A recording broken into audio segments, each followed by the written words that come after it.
ఉపాధి హామీ చట్టాన్ని కేంద్ర ప్రయోజిత పథకంగా మార్చారని ఆరోపించారు డిప్యూటీ సీఎం భట్టి. కొత్తగా జీరాంజీ బిల్ తీసుకొచ్చి పేదలకు మేలు చేసే పథకాన్ని తొలగించేందుకు కేంద్రం కుట్ర చేస్తోందని మండిపడ్డారు. గతంలో 100% నిధులు కేంద్రం భరించేదని ఇప్పుడు రాష్ట్రాలపై భారం వేశారన్నారు. గ్రామ పంచాయతీలను నిర్వీర్యం చేసేందుకే కేంద్ర ప్రభుత్వం చట్టం తీసుకొచ్చిందన్న భట్టి గ్రామ సభల్లో నిర్ణయించాల్సిన పనులను ఢిల్లీ నుంచి ఎలా నిర్ణయిస్తారని ప్రశ్నించారు.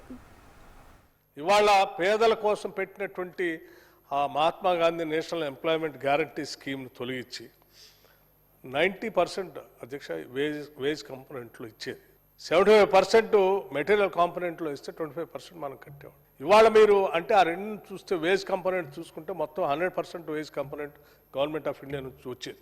ఇవాళ దాన్ని మీరు ఏం చేశారు, 60-40 చేసి మళ్ళీ నేను నంబర్ ఆఫ్ డేస్ పెంచానని చెప్తున్నారు. అధ్యక్ష 125 డేస్ పేరుకి పెంచారు తప్ప పన్నులకు సంబంధించి నేను సూటిగా మీ ద్వారా వారిని అడుగుతా ఉన్నాను. పన్నులకు సంబంధించి అధ్యక్ష మా గ్రామంలో మా లేబర్ కానీ లేకపోతే అక్కడ ఉన్న అధికారులు కానీ వాళ్ళకి ఏ పని చేయగలరు, ఏ పని చేసుకోవాలో ఆ గ్రామంలో గ్రామ సభలో డిసైడ్ చేసుకుంటే తప్ప న్యాయం జరగదు ఆ గ్రామానికి లేకపోతే అక్కడ లేబర్కి.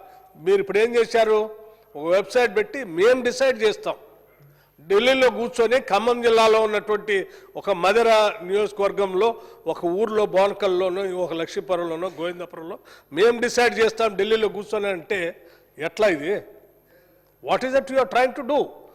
గ్రామాల్లో ఉన్నటువంటి లేబర్ని, గ్రామ సభని, గ్రామ పంచాయతీలు నిర్వీర్యం చేసి మొత్తం నీ కంట్రోల్లో పెట్టుకొని నువ్వు చెప్పిన పని వాళ్ళు చేయాలంటే ఆ పని అవసరం ఉందో లేదో కూడా తెలియదు. ఇది ఒక బేసిక్ కండిషన్, ఇది చాలా దుర్మార్గమైన కండిషన్. అరే మీరు జాతీయ మొత్తం దేశమంతా పెట్టే స్కీమ్ని మార్చేసి దాన్ని ఎత్తేసి కొత్త స్కీమ్ తీసుకొచ్చారు. మీరు స్కీమ్ మేము అసలు స్కీమే లేకుండా చేశారు. ఓ రకంగా మాట్లాడితే అధ్యక్ష మీరు చెప్పండి, పోయి రేపొద్దున గ్రామాల్లో మీరు ఎన్ఆర్జీ స్కీమ్ ఆపేస్తా ఉన్నానని ప్రజలు తీర్పు చెప్తారు మీకు. మేము అందరం కలిసి ఈ స్కీమ్ మళ్ళీ పునరుద్ధరించాలని చెప్పి గట్టిగా ఈ రాష్ట్ర ప్రజలు పేదల పక్షాన కొట్లాడాల్సినటువంటి ముందు మనం అందరం తెలంగాణ వాదులు, ఆ తర్వాత మీరు బీజేపీ ఇంకో పార్టీ ఆ తర్వాత. ముందు తెలంగాణ రాష్ట్ర ప్రజల ప్రయోజనాల కోసం అయితే అందరం ఏకం కావాల్సినటువంటి అవసరం ఉంది. మళ్ళీ అవసరం అయితే అందరం కలిసి మీరు డెలిగేషన్ ప్రధానమంత్రి గారిని కల్పిస్తా అంటే మేము అందరం వస్తాం కూడా.